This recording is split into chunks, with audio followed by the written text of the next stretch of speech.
From BBC Learning English, this is Learning English from the News, our podcast about the news headlines. In this programme, earthquakes hit Afghanistan. Hello, I'm Beth. And I'm Neil. In this programme, we look at one big news story and the vocabulary in the headlines that will help you understand it. You can find all the vocabulary and headlines from this episode, as well as a worksheet on our website, bbclearningenglish.com. So let's hear more about the story.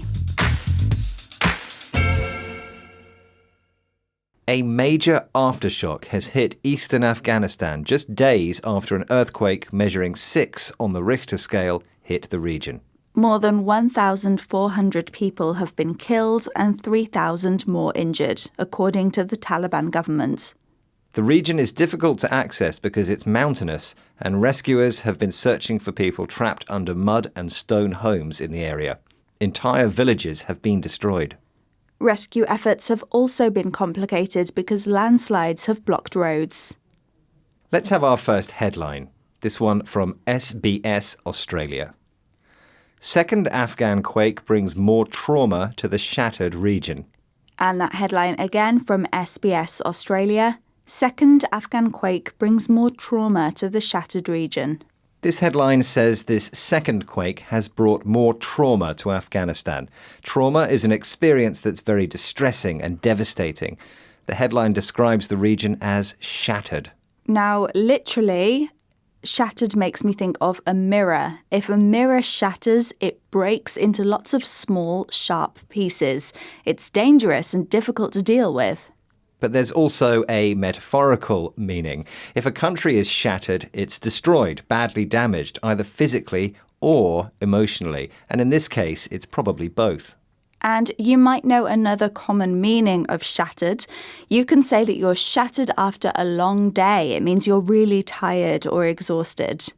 Other words we commonly see in stories like this are broken or fractured. Yes, you might see these words used to describe the impact of a natural disaster, like an earthquake, or maybe a political crisis.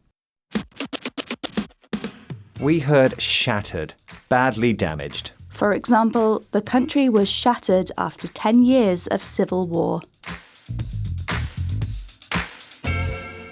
This is Learning English from the News, our podcast about the news headlines. Today, we're talking about the earthquakes that have hit Afghanistan. The Taliban government and health ministry in Kabul are calling for international aid. Some affected villages are especially difficult to access, and there are concerns that local health facilities don't have enough resources to help with the number of people injured. The UN has released emergency funds, and several nations, including the UK, have promised to send aid. Our next headline is about the aid being sent to Afghanistan. It comes from UN News. Aid efforts underway after Afghanistan quake wipes out villages.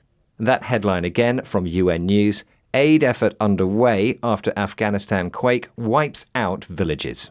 Now, wiped out means completely destroyed, but we're interested in this word underway, which contains two familiar words, under and way. But when we put them together in a new word, underway, it has a quite specific meaning, which is a little bit different.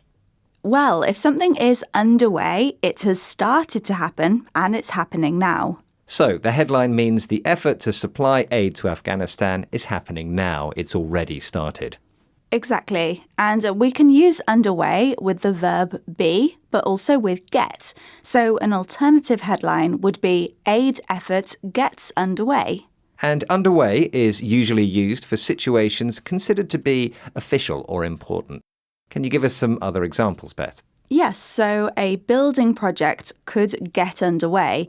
It means construction has started, or someone's recovery after a hospital operation could be underway. They've started getting better. We've had underway. Describe something that has started. For example, changes to the school's management are underway. New staff are being recruited now. This is Learning English from the News, our podcast about the news headlines. Today we're talking about the earthquakes in Afghanistan. The disasters come as Afghanistan goes through a severe drought. That's a lack of rain. And before the earthquakes, most foreign aid had been stopped from entering the country.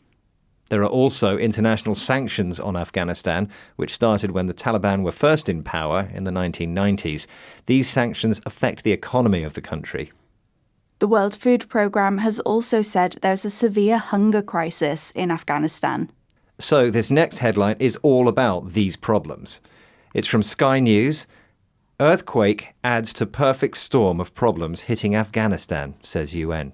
And that headline again from Sky News. Earthquake adds to perfect storm of problems hitting Afghanistan, says UN.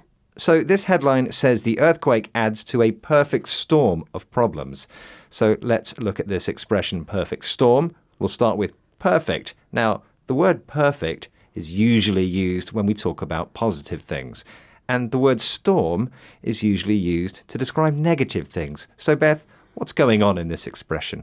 Okay, well, a perfect storm is a fixed phrase, and even though the word perfect is in it, it usually refers to a very bad situation where many bad things happen at the same time. So it comes from the idea that all the conditions need to be right for this metaphorical storm, a bad thing, to happen. Yes, Afghanistan has a drought, not much aid, a hunger crisis, and now earthquakes. It's definitely a lot of bad things happening at once.